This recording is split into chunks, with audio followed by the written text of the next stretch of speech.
Quando ele abriu o 7º selo, houve silêncio nos céus cerca de meia hora. Veio os 7 anjos que se acham em pé diante de Deus.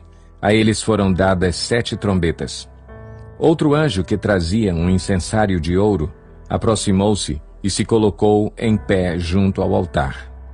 A ele foi dado muito incenso para oferecer com as orações de todos os santos sobre o altar de ouro diante do trono. E da mão do anjo subiu diante de Deus a fumaça do incenso com as orações dos santos. Então o anjo pegou o incensário, encheu-o com fogo do altar e lançou-o sobre a terra, e houve trovões, vozes, relâmpagos e um terremoto. Então os 7 anjos que tinham as 7 trombetas prepararam-se para tocá-las. O primeiro anjo tocou a sua trombeta, e granizo e fogo misturado com sangue foram lançados sobre a terra. Foi queimado 1/3 da terra, 1/3 das árvores e toda a relva verde.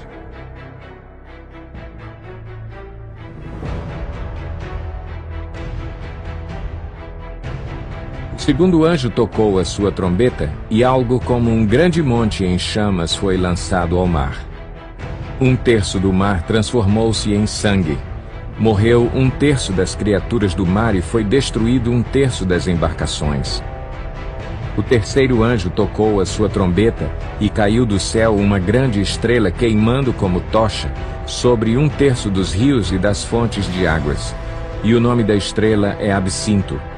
Tornou-se amargo 1/3 das águas e muitos morreram pela ação das águas que se tornaram amargas. O quarto anjo tocou a sua trombeta e foi ferido 1/3 do sol, 1/3 da lua e 1/3 das estrelas, de forma que 1/3 deles escureceu, 1/3 do dia ficou sem luz e também 1/3 da noite. Enquanto eu olhava, ouvi uma águia que voava pelo meio do céu e dizia em alta voz: Ai, ai, ai dos que habitam na terra, por causa do toque das trombetas que está prestes a ser dado pelos 3 outros anjos. O quinto anjo tocou a sua trombeta, e vi uma estrela que havia caído do céu sobre a terra. À estrela foi dada a chave do poço do abismo. Quando ela abriu o abismo, subiu dele fumaça, como a de uma gigantesca fornalha. O sol e o céu escureceram com a fumaça que saía do abismo. Da fumaça saíram gafanhotos que vieram sobre a terra, e lhes foi dado poder como o dos escorpiões da terra. Eles receberam ordens para não causar dano nem à relva da terra, nem a qualquer planta ou árvore, mas apenas àqueles que não tinham o selo de Deus na testa. Não lhes foi dado poder para matá-los, mas sim para causar-lhes tormento durante 5 meses. A agonia que eles sofreram era como a da picada do escorpião. Naqueles dias os homens procurarão a morte, mas não a encontrarão. Desejarão morrer, mas a morte fugirá deles.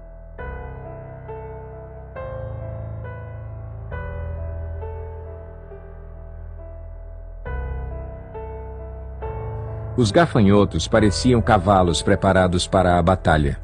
Tinham sobre a cabeça algo como coroas de ouro, e o rosto deles parecia rosto humano. Os cabelos deles eram como os de mulher, e os dentes como os de leão. Tinham couraças como couraças de ferro, e o som das suas asas era como o barulho de muitos cavalos e carruagens correndo para a batalha. Tinham caudas e ferrões como de escorpiões, e na cauda tinham poder para causar tormento aos homens durante 5 meses. Tinham um rei sobre eles, o anjo do abismo, cujo nome em hebraico é Abaddon e, em grego, Apolion. O primeiro ai passou, 2 outros ais ainda virão. O sexto anjo tocou a sua trombeta e ouvi uma voz que vinha das pontas do altar de ouro que está diante de Deus. Ela disse ao sexto anjo que tinha a trombeta: Solte os 4 anjos que estão amarrados junto ao grande rio Eufrates. Os 4 anjos que estavam preparados para aquela hora, dia, mês e ano foram soltos para matar 1/3 da humanidade. O número dos cavaleiros que compunha os exércitos era de 200 milhões. Eu ouvi o seu número. Os cavalos e os cavaleiros que vi em minha visão tinham este aspecto. As suas couraças eram vermelhas como o fogo, azuis como o jacinto e amarelas como o enxofre. A cabeça dos cavalos parecia a cabeça de um leão, e da boca lançavam fogo, fumaça e enxofre.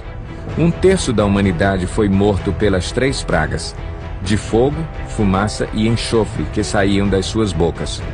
O poder dos cavalos estava na boca e na cauda, pois as suas caudas eram como cobras. Tinham cabeças com as quais feriam as pessoas. O restante da humanidade que não morreu por essas pragas, nem assim se arrependeu das obras das suas mãos. Eles não pararam de adorar os demônios e os ídolos de ouro, prata, bronze, pedra e madeira. Ídolos que não podem ver, nem ouvir, nem andar. Também não se arrependeram dos seus assassinatos, das suas feitiçarias, da sua imoralidade sexual e dos seus roubos. Então vi outro anjo poderoso que descia dos céus. Ele estava envolto numa nuvem e havia um arco-íris acima de sua cabeça. Sua face era como o sol e suas pernas eram como colunas de fogo. Ele segurava um livrinho que estava aberto em sua mão. Colocou o pé direito sobre o mar e o pé esquerdo sobre a terra, e deu um alto brado como o rugido de um leão. Quando ele bradou, os 7 trovões falaram. Logo que os 7 trovões falaram, eu estava prestes a escrever, mas ouvi uma voz dos céus que disse: "Cele o que disseram os 7 trovões, e não o escreva." Então o anjo que eu tinha visto em pé sobre o mar e sobre a terra, levantou a mão direita para o céu e jurou por aquele que vive para todo o sempre, que criou os céus e tudo o que neles há, a terra e tudo o que nela há, e o mar e tudo o que nele há, dizendo: "Não haverá mais demora, mas nos dias em que o 7º anjo estiver para tocar sua trombeta, vai cumprir-se o mistério de Deus, da forma como ele o anunciou aos seus servos os profetas."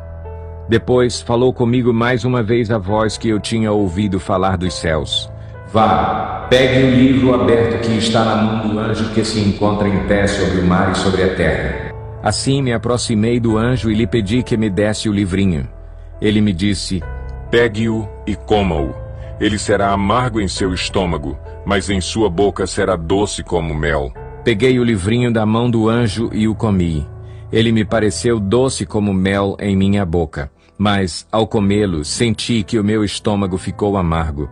Então me foi dito: "É preciso que você profetize de novo acerca de muitos povos, nações, línguas e reis."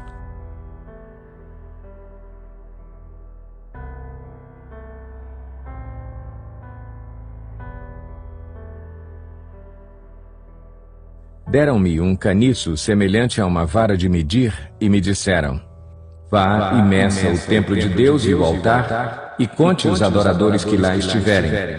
Exclua, porém, o pátio exterior. Não o meça, pois ele foi dado aos gentios. Eles pisarão a cidade santa durante 42 meses.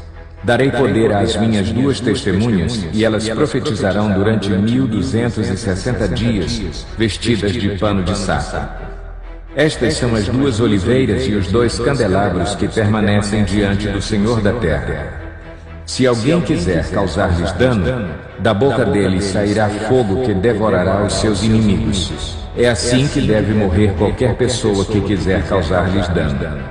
Estes homens têm poder para fechar o céu, de modo que não chova durante o tempo em que estiverem profetizando, e têm poder para transformar a água em sangue e ferir a terra com toda sorte de pragas, quantas vezes desejarem.